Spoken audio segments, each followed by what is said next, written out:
Have you ever found yourself writing a story when you ran into a writing block? You have to have your main character or one of your characters in your story do something, but you didn't set it up in the beginning that they could do this ability. Whether it's something magical, an ability they have, you mean the type of magic they can do, or whether it's this as simple as they're good at sword fighting, whatever it is, right? You ran into this problem. What do? This is the exact problem that X-Men, Days of Future Past, ran into. And they failed at it. But today I'll be showing you how they could have fixed it if they had just changed the character of who they were talking about. Hello, extremely intelligent lambs. I'm Peter Wary. This is the Movie Night Reviewer. Let's get started. To really understand this, we must go back.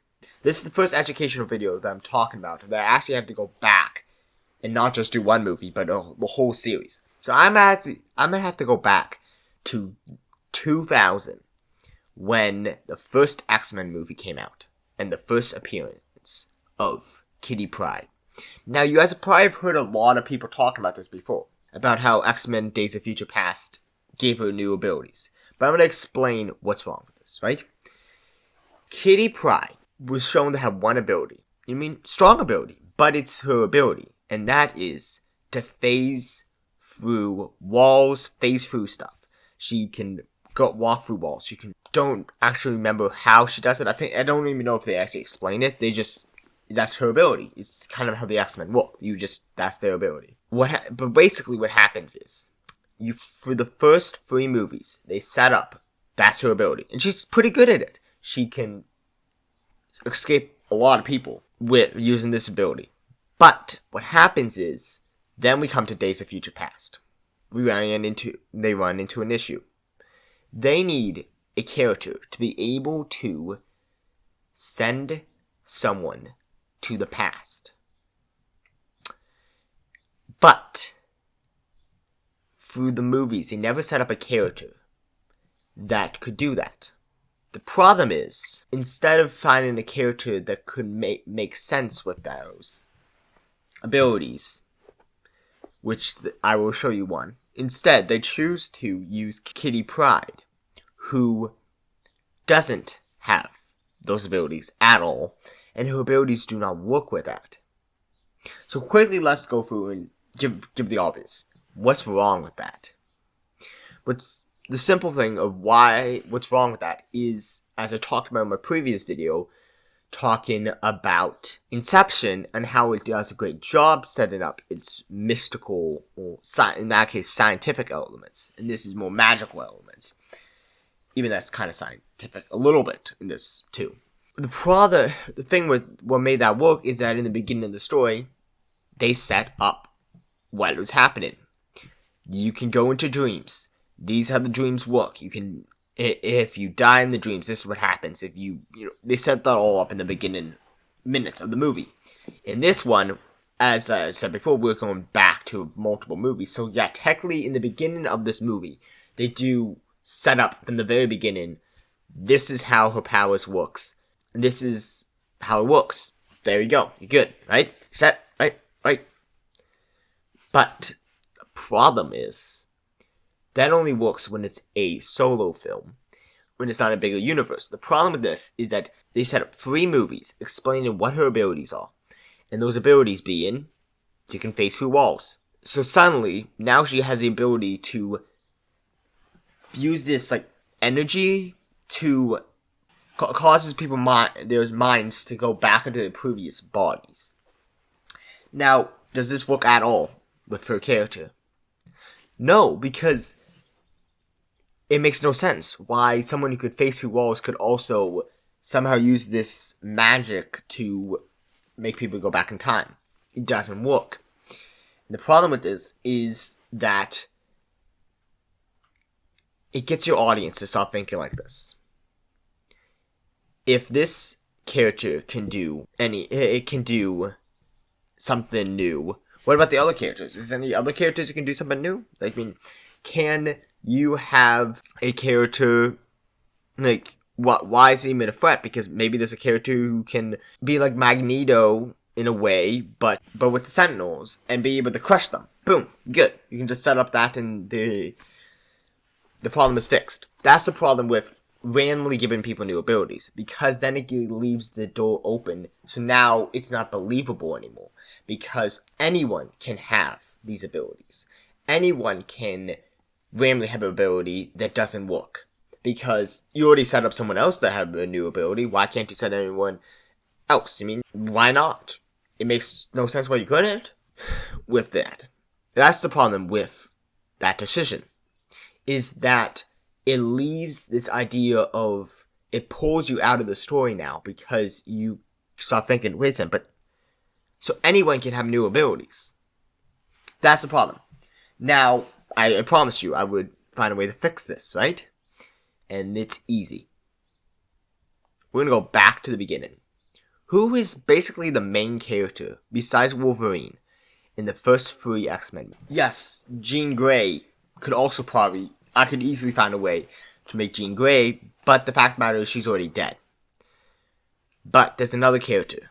We can even work Jean Grey into this story by this character. Now, technically, yes, they would have had to change some stuff from Last Stand, so I guess now that come to think of it, this wouldn't work. But there was a character they set up through those movies that could have done this.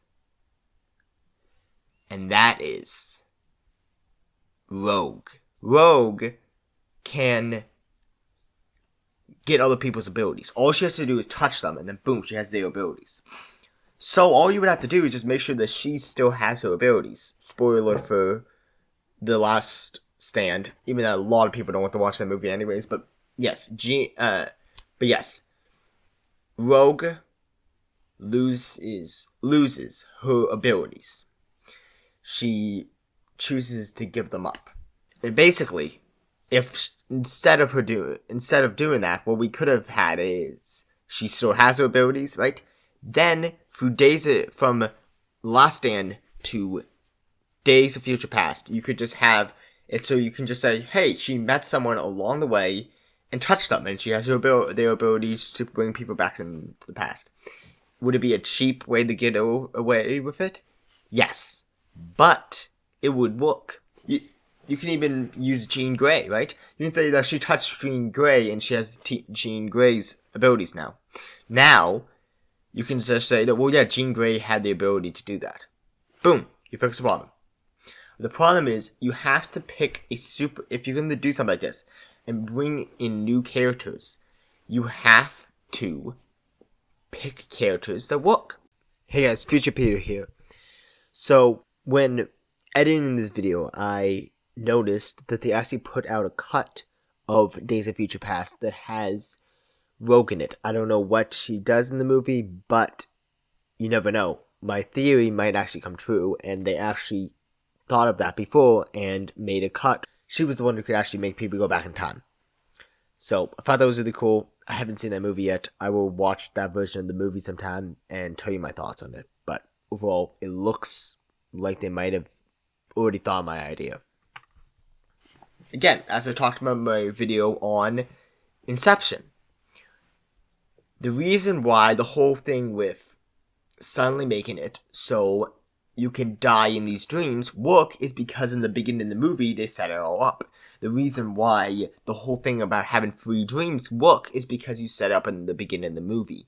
When you set up in the movies that this character can do this, and they get a new ability that makes no sense for that character, it makes no sense. But if you say, hey, this character has the ability to take people's powers, that is a perfect opportunity to give that person more powers. Because I know in the comics, Rogue can fly because she took someone's ability who could fly.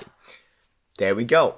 But the problem is, when you choose it as someone, again, who doesn't have those abilities, you're going to lose the audience, because they are going to start saying this is not believable. You can't just give people random powers out of this, snap of your fingers. Do small stuff, and it makes sense. When you hear that someone has a new ability, it makes sense if that works with their type of person. If that works with their magic set. If a rock man randomly could time travel, it would not make sense. If someone who could face through walls could randomly put people's memories back into the past, that wouldn't make any sense. If kryptonite suddenly wasn't Superman's weakness, it would not make sense. You have to, whatever you set up in the beginning, you have to stick to. They could have easily introduced a new character, maybe. Say, hey, there's this new character. The only problem with that is, and I can see why they didn't do that, is because you have to introduce a completely new character. And they did introduce some new characters in this movie in that one moment, but the problem is, those characters are not memorable. Those characters you don't really remember them. I can't name any of them off. The fact of the matter is, if you want to have a main character in the plot, a main person that's not just a background character, they had to pick someone that people will remember, and they could, because she was going to be such a big part of the story that they didn't want to just have a random character come in and just do that. But having someone like Rogue would be perfect. She has the ability to take people's powers. She just has to meet someone who could take their powers. While it would be a cheap way to do it, it works. It works because that's a part of her abilities, to take other people's powers. She probably could face through walls. I mean, she can do almost all. She's kind of if you think about it, she's kind of an overpowered superhero because she's literally just a living plot shield. You can just say that she met someone and boom, they have their abilities. It's as easy as that.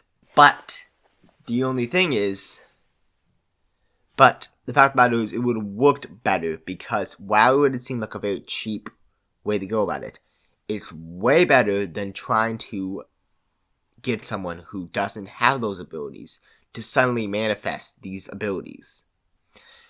Because it just doesn't work that way. So in conclusion, guys, thank you guys for watching this video. I put out a poll. Please vote on it, asking if you guys would like to see recaps of some of these movies. If you would, please vote saying yes. If you don't, please vote saying no. And then give me a reason. And then just please, you can leave in this comments or the comments over there. Just type in why you came to the decision you did.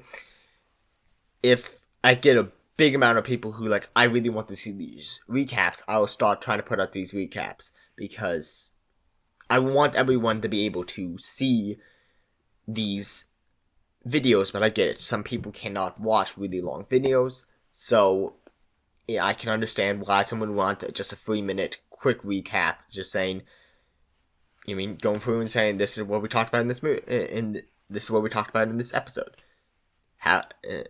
Go about your day, watch more videos. Don't do what you need to do. Instead of having to watch a 20-minute video of me rambling on about stuff, go into a little more depth about it and all that kind of stuff. So, again, we are now sitting at 30 subscribers, guys. Thank you guys for that. Keep up the good work. Remember, try for 10.